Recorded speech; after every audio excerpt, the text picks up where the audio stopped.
Hello everyone. So we're back today with Dawnbreaker plus 13 Mythic as Master of Harmony Monk. This is the route. It doesn't change at all from 11 to 13. It's pretty much the same. It's the safest one that I found. And these are the talents. 2 points in high tolerance, needed for more tankiness. And this is my stats page. 26% crit, 25% versatility, 11.45% mastery. And this is the Cersei circlet and the gems that I've used in it. Mainly a lot of stats just because I wanted to be more tanky. As you can see from our team composition, it's mainly melee. We got a Boomy as well. And Resto Shami, still the meta.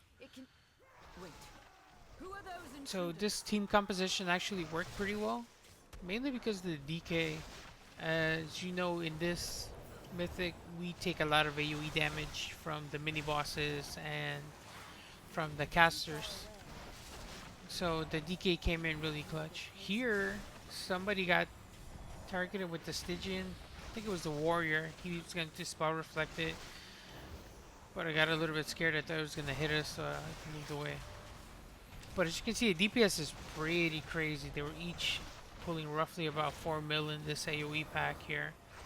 So that alone let me know that we were going to have the damage to finish it.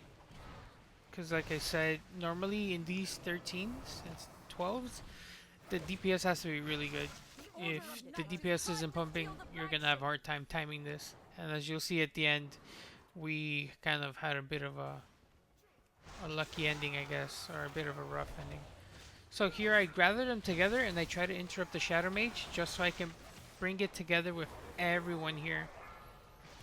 As you can see, using my leg sweep to CC them to kind of negate a lot of damage, especially these Curse Blades, they do a good amount of damage. I had to go back to the double tanky DPS, double tanky trinkets, the refracting and the molten furnace, just because I was having a really rough time keeping myself up in these pugs with one DPS trinket and just the tanky trinket. So it's always nice to have that extra defensive just in case you need it, especially here when you take a lot of melee damage. So I'm not making a group with anyone, so I'm trying to see if I can get to 3,000 by pugging. So again, I need to be able to use as many defensives as I can to help out the healer, just to make sure that I'm not getting one shot anywhere. So taking the double tank trinkets is just the way to go.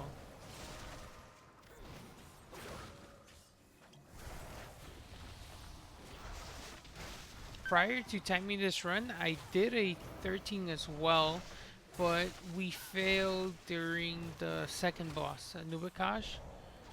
It's a lot of AoE damage, and if the healer can't really keep up, you're pretty much done. We wiped there and the run was over.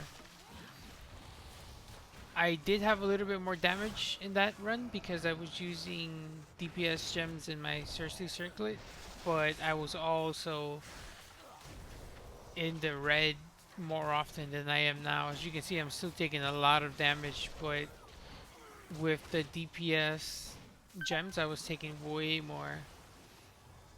The combination of gems I use is more for stats. So the first gem gives me 571 stats to all of my stats.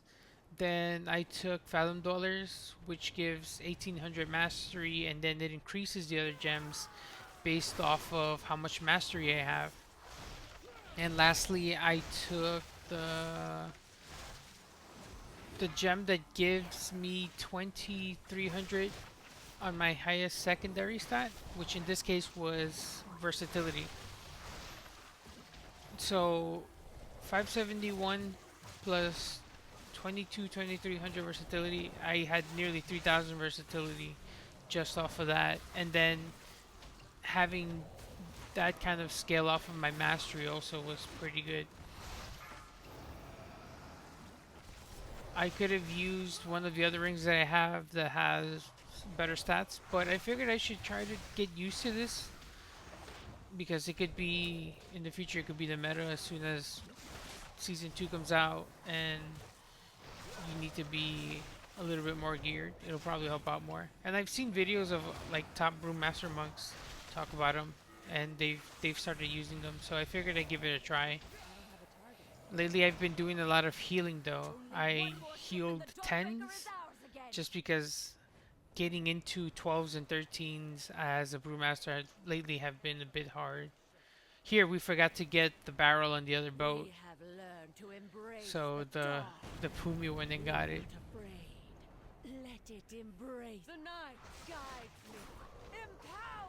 Notice this boss has the little green Santa hat.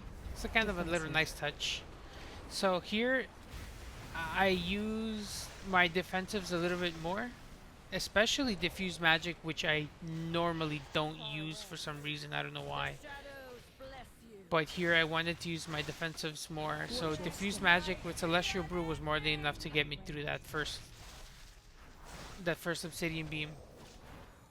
And then in this next part, you're going to see again the same tank survival combo. It's Celestial Brew, you wait, and then you purify immediately into your Expel Harm to heal yourself.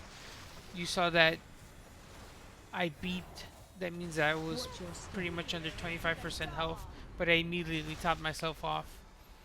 I'm sure the shaman healed me as well, but you being able to keep yourself up is very important, especially in these places where the healer could be better off taking care of the other DPS. As you can see there, I dropped down to 8 mil and I was able to bring myself up. Also, my Celestial Brew absorbed a good amount of the damage.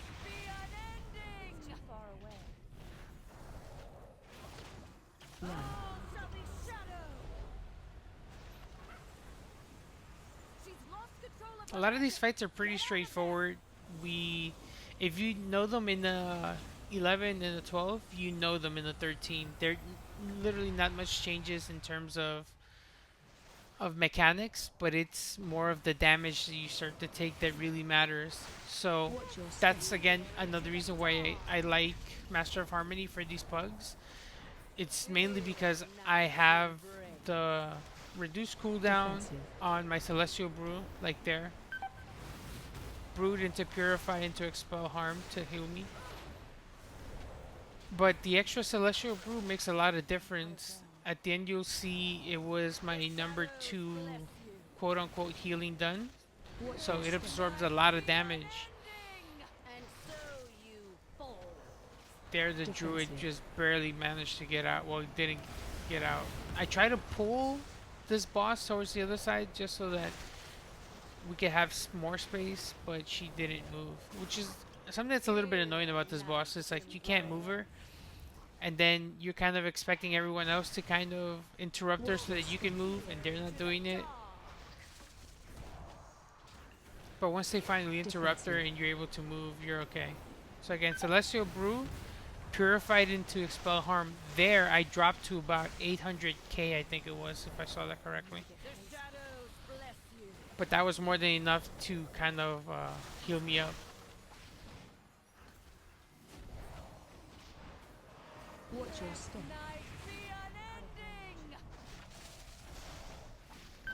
I guess the only thing about this boss is that you don't want to have 3 melee DPS when it comes to this. It's the worst. Like, I've had to leave groups where they had 3 melee DPS because it was pretty much going to be a wipe fest. So decided not to stay for those, and to spare the key for spare the group leader from breaking their key.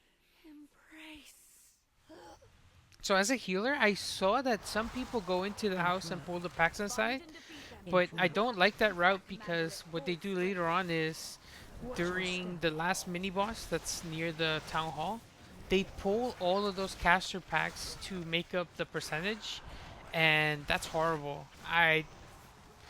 It's just having to deal with 6 and 7 casters is a pain in the neck. Here we're only dealing with Crowd one control. in the shadow, and it's a pain in the neck. I had some trouble healing all of the magic damage that the tank was taking. So it was kind of refreshing healing these dungeons because I got to see what routes other tanks were taking. And honestly, their routes were not that great. I personally like this route that I picked out just because it's a lot of melee and you can kind of do better at tanking melee than you could at tanking magic damage. So it's a lot better this way. Not to mention that I have all of these defensives that kind of help keep me up. But it's still a bit Frontal. it's a bit annoying how much damage we can take because I can be at 10 mil health there and then drop down to 2 million in 1 second. Frontal. Frontal.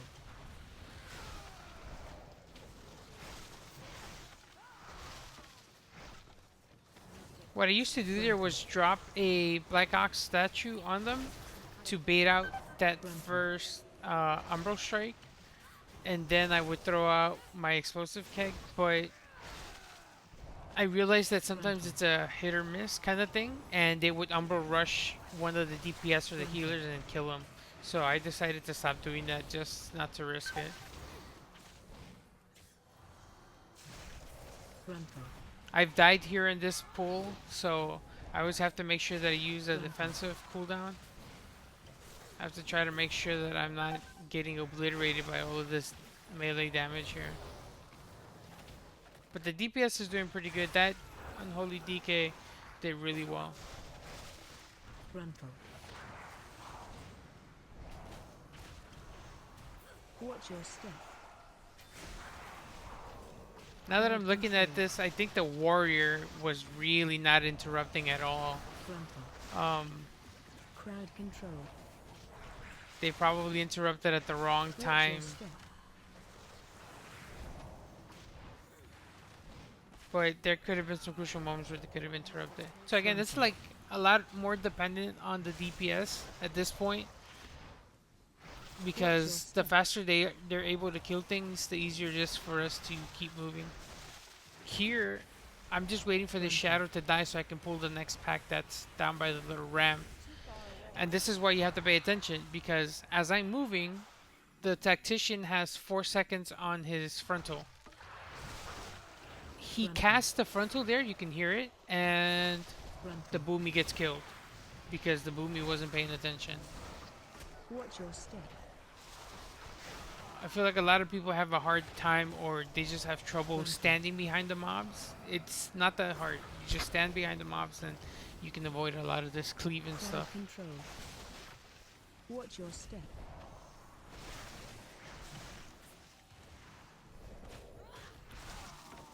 Frontal. Here the caster is dead, so I'm just trying to make sure that this Manifestor Shadow is low before I start pulling the pack on the stairs. Just because Dark Flows, if we get this one to cast Dark Flows and then the other two cast Dark Flows, we're pretty much dead. The healer is not going to be able to keep everyone up from 3 back-to-back AoEs. It's just impossible. Here I'm trying to wait for the frontal to pop off before I go into the next pack. I wanted to leg sweep them so that their Umbral Rush wouldn't hit me right away. But it was still on cooldown, so I didn't really have it up. But I'll use it defensively here, just to prevent that Umbral Rush, because I know I've already taken a lot of damage, and that probably would have brought me into the red real fast. Watch your step. So that's also part of like the Brewmaster, like knowing their abilities. It's like you kind of get a little bit more flexibility as a Master of Harmony. Again, you have the faster cooldowns on the Celestial Brews. So you can probably misuse one, but you'll have the other one. Like there, for example, that Celestial Brew held me up pretty well. but it's just like kind of timing the abilities. I feel like it's harder with a Shadow Pan because you only get one every 45 seconds, and if you use it and it's gone in 2 seconds, you're pretty much just Run. dependent on the healer. I've seen people also, while I was healing, tank this inside of the house. But what I don't like is that whenever he does the Abyssal or the Terrifying Slam, sorry, the DPS have to move, and that's like 2 or 3 seconds that they have to move and stop DPSing in order Run. for the slam to hit me. But this way, it's like they can stay DPSing and I just have to roll back in after I get hit. So it's a bit more convenient. It's better for the DPS. They don't have to worry so much about anything. So it's little things like that that kind of help.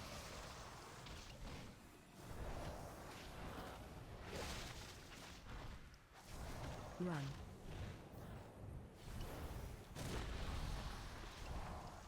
They tried to defile our faith.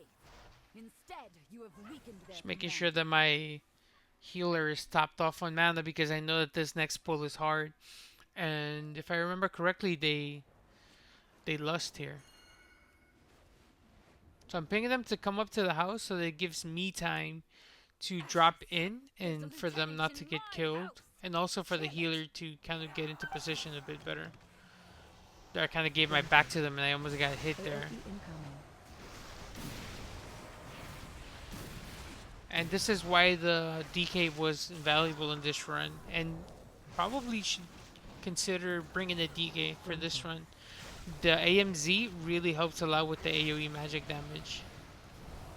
There I will ping the Boomy to be careful just so he doesn't pull those two dark blobs that are back AoE there. incoming.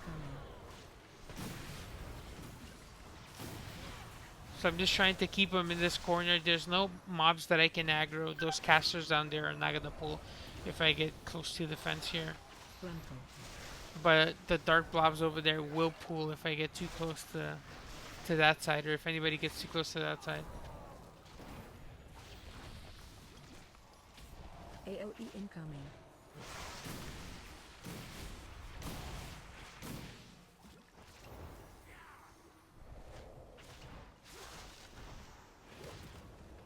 This one went pretty smooth. We have wiped. I've been in groups where we've wiped here because the AoE damage is a bit too much sometimes for the healer. But we did well here. Here, this one, we didn't do so well. We got a couple of deaths here. So I always try to interrupt this just to pair them up. And I only pull the mini boss once the caster is down because it's easier to mitigate physical damage in comparison to magic damage. Just because magic damage, the caster can target anyone, not just you. So it's like multiple people taking damage at the same time. So I want to just minimize as much of that as I can just by making sure that the caster is dead. Frontal. Nothing too crazy or special about it.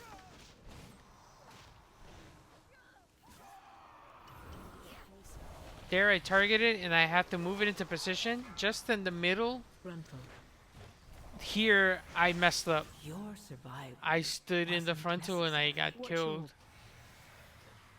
DK rezzed me and I dropped my black axe statue and taunted everything immediately. Sadly the warrior died there. Probably my fault. And I'm starting to pay attention to the healer and I notice that his mana's low. So I'm trying to look and see if I can toss out some heals, especially here during this dark orb.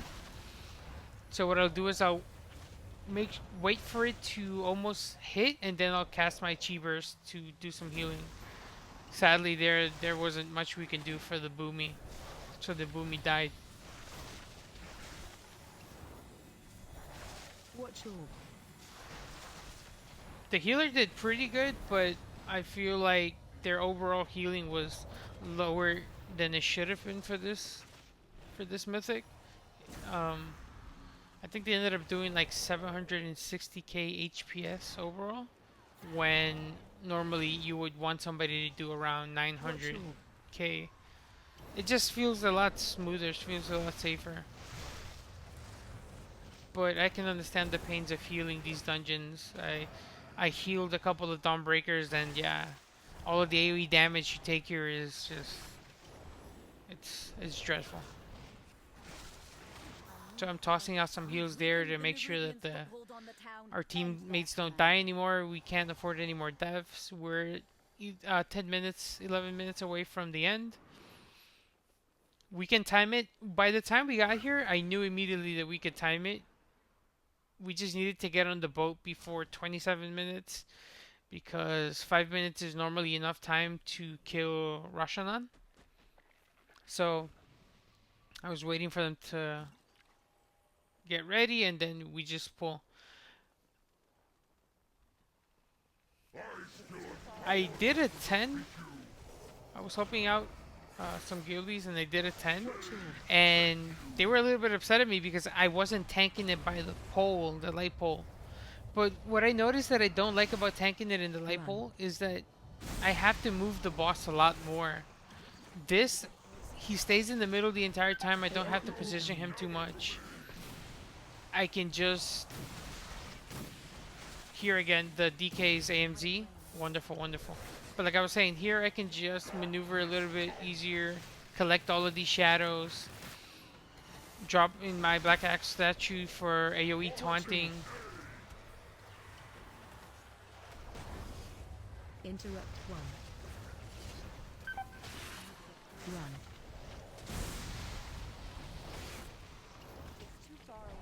It's the beauty of the lighter than air talent. You can roll away and then just double tap back in.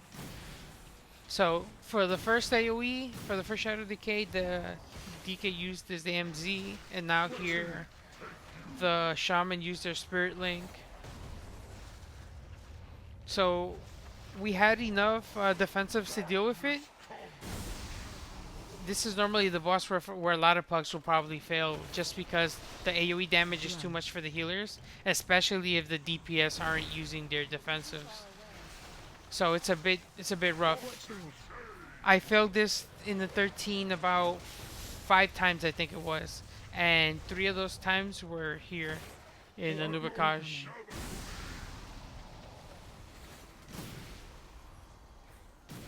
There, that was just phenomenal healing. We took a Dark Orb hit and then AoE, Shadow Decay. It was just crazy healing.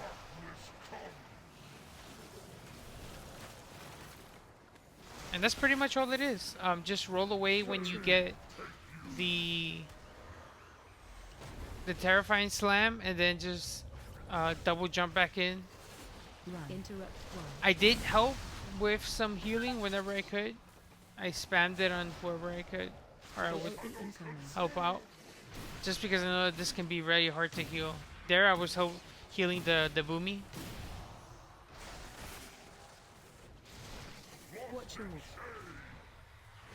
At this point, I was just thinking to myself, if we do one misplaced orb like that one, if it would have hit that little fire pit thing there, we probably would have wiped. But I was just thinking, it's just one misplaced orb and it's GG. It's like we wipe one time and it's over pretty much.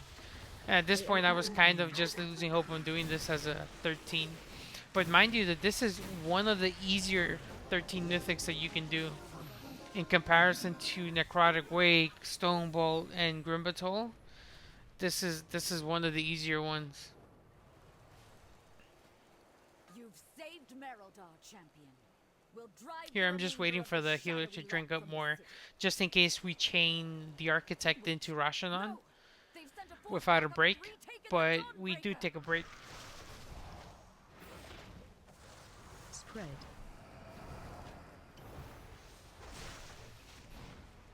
Yeah, I'm tossing heals at our healer just so that he can have some space to not freak out so much. Spread. There, I'm stuck in between both of them. The poor Boomy, I don't know if they just weren't using defensives or they don't have any defensives, but it was horrible. There I have my Black Ox statue just to get some threat on all of these. I'm trying to pull them all together just so that we can DPS them down. Um, I don't like that it spawns so many ads in such a short amount of time. And again, the Shadow Walker, I'm trying to taunt them to make sure that they don't attack DPS. He almost Umber rushed the DK and he probably would have killed him. But I used Leg Sweep to CC it and then catch aggro on it. So you always have to pay a lot of attention. The Curse Blade here is the more threatening one out of all of the three. This can get very chaotic fast. The poor warrior there died. The DK was just barely hanging on, and the shaman is probably panicking because everything is just going, everything's just burning. I'm just trying to make sure that we can kill this architect far away from Rasha'nan so we don't pull.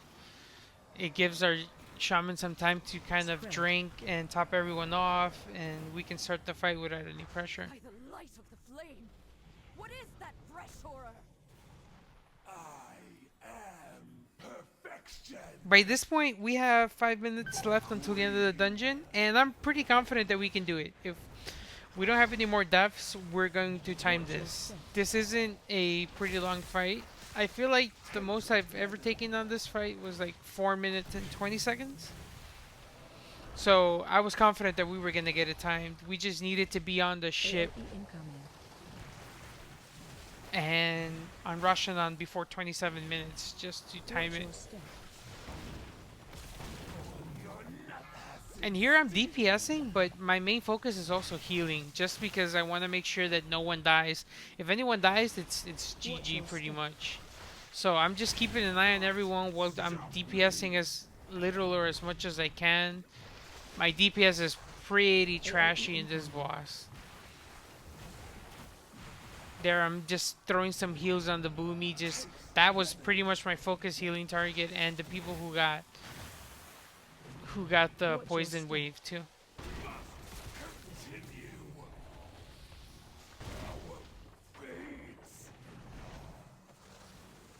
Watch your step. Chase that monster from the Dawnbreaker. You must pursue and drive them from Hallowfall. This darkness is deadly. The Lamplighter's blessing will keep you safe. So another thing here, I'm telling him don't die now, because I've seen people try to fly from the boat to the safe spot and they die. It's because the flight is longer than the 9 seconds that you get of protection, and they don't get to this guy in time and they just die. And at this point, I'm like, if you die, we're as good as done.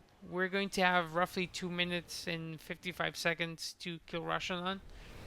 And that should be more than enough to get him from 63% of wherever he's at down to the 60% that we need. So I'm just like making sure that nobody dies. We do have the DPS for it. I don't know what happened to the Boomy. His DPS was a little bit low here, but we do have it. I'm throwing my instant cast Vivify on whoever gets targeted with a web or with the poison. It was mainly the Boomy. I felt like he was probably the weaker one out of everyone here. Watch your step.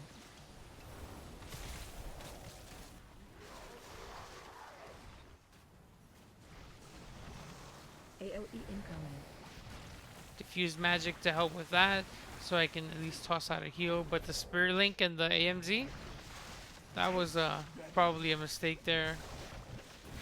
Wasted wasted 1 defensive, but it was okay. We had the heals were doing pretty good here.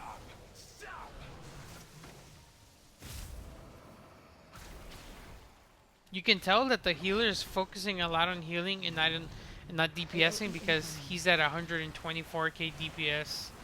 So his main focus is just keeping everyone up and hoping that we all do the damage that is needed to take him down. And I'm just watching the timer. It's just like, oh, it's 1 minute 30 seconds, and we still have like 2%. And I'm like, are we gonna get this done?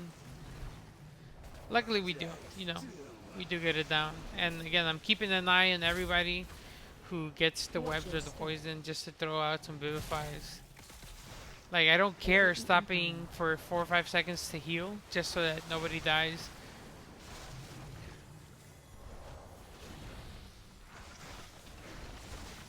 I also got mix scrolling battle text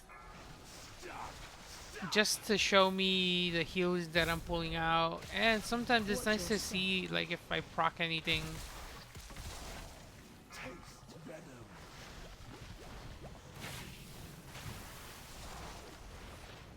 AoE incoming.